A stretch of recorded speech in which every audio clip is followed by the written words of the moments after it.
Hey YouTube, Merry Christmas. Searching for signal, coming at you with a video that I've been kind of just lingering on. I'm finally getting to it, but this is probably my favorite video to do so far. Impacts, let's talk impacts. Now I've made videos of best tools to use as a technician, but we're just going to do like a little small comparison between the Dewalt DCF887 and Milwaukee's 2753. I have obviously both battery lines. Both tools are fantastic. You can see obviously I use both. Milwaukee's a little newer. I got this replaced, and I've been using this. And then since this started kind of dying on me a little bit, you can see I got crap in here. So I'm probably gonna either clean it up, send it in, and then I'll be using this one. And I just back and forth. And if both of these for some reason die, then I still have my M12. Or if I want to do the 3/8, but they still works. It's just that it can be a nuisance sometimes. And plus, if I'm working in the rain, they have the automatic shut off when they get too wet. I switch to the next one, and then back and forth. Okay, let's get to some specs real quick. The DeWalt has a no load RPM of 3250, and an impacts is 3600 no load. Milwaukee's fuel 2753 no load RPM of 3000 and 3700 impacts no load, and then you got 1825 inch pounds for the DeWalt and 1800.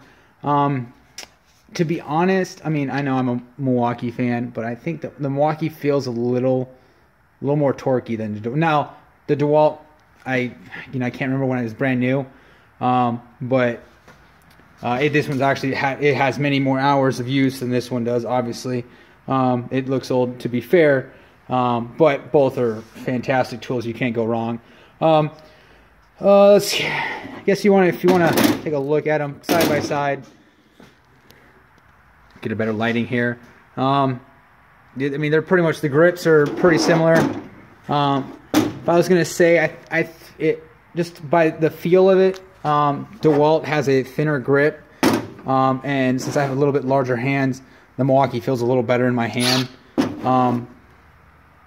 But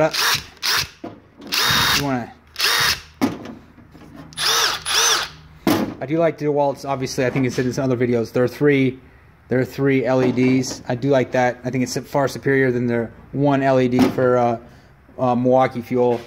This is the DeWalt's 3-speed. I never really take it off 3-speed. I just feather the trigger. And then I guess Milwaukee's 2753 is actually 4-speed.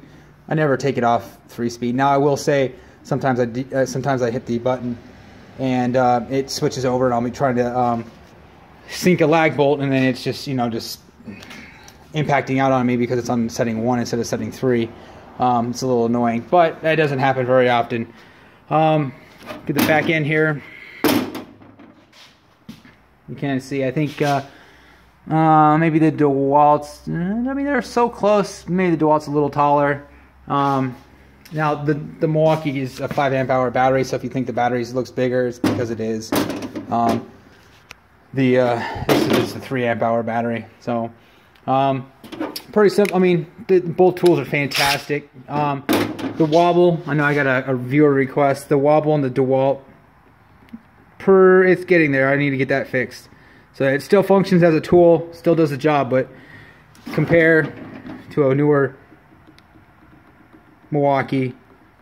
I'm not saying this problem is never going to happen to the Milwaukee, but this obviously has many more hours, many more batteries ran through it. So that you need to get fixed. That hasn't been like that. That was like this when it was brand new. So I've dropped it. I don't know how many times. I mean, I use my tools. The buttons are pretty much similar as far as forward and reverse, almost exactly the same. But yeah, I mean, being the Milwaukee's pretty new, it's a little more rigid, a little more resistance, which I like. But again, you can see I use this so much more. So I set up a couple lag bolts here. I'll just sync them real quick so you can see forward and reverse. Now this is a 3 amp hour battery. They're both fully charged, but this is 3 amp hour. And you got the Milwaukee fully charged, but that's 5 amp hours. So I'm not going to do a power test or, you know, speed wise. This is just so you can compare for yourself. I'll be doing this one-handed. Just, you know, 4x4 regular wood, sink them in, come back out. Pretty simple.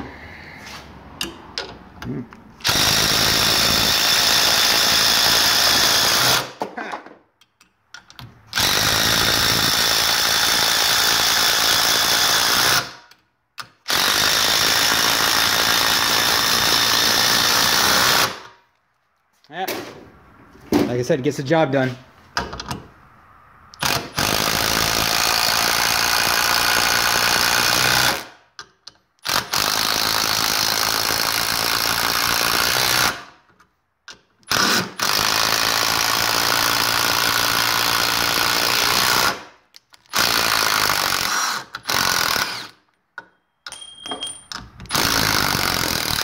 Now, looking through the camera.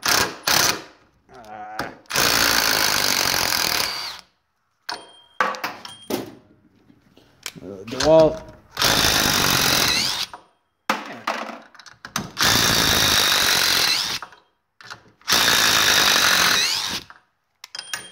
Like I said, not really a speed test, just so you can see how it is. Well, now obviously it'd go faster if I had, you know, both hands putting pressure down, but both of these are fantastic tools. I'm a proud owner of both of these battery lines.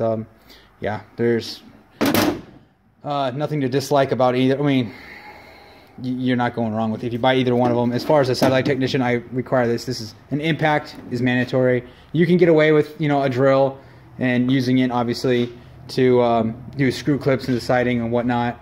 We're technically not supposed to do that, but you know how it goes. But this is so, I would say, so much time. It pays for itself over and over and over again. If you guys have any questions, put them in the comments. I'll answer them the best I can. Yeah, pretty much. I don't know if I've done a video of the other impacts I have, but you know, Matco 10.8 volt, 1/4 inch. That's my first. I think I've had that for about 8 years. You know, working on the Mustang. That's. I mean, there's no. I know Milwaukee makes a 1/4 inch, but there's no point because I have that one. That's just the M12 version of this one. Very, very, very nice tool as well. Gets into spaces. It's basically my backup.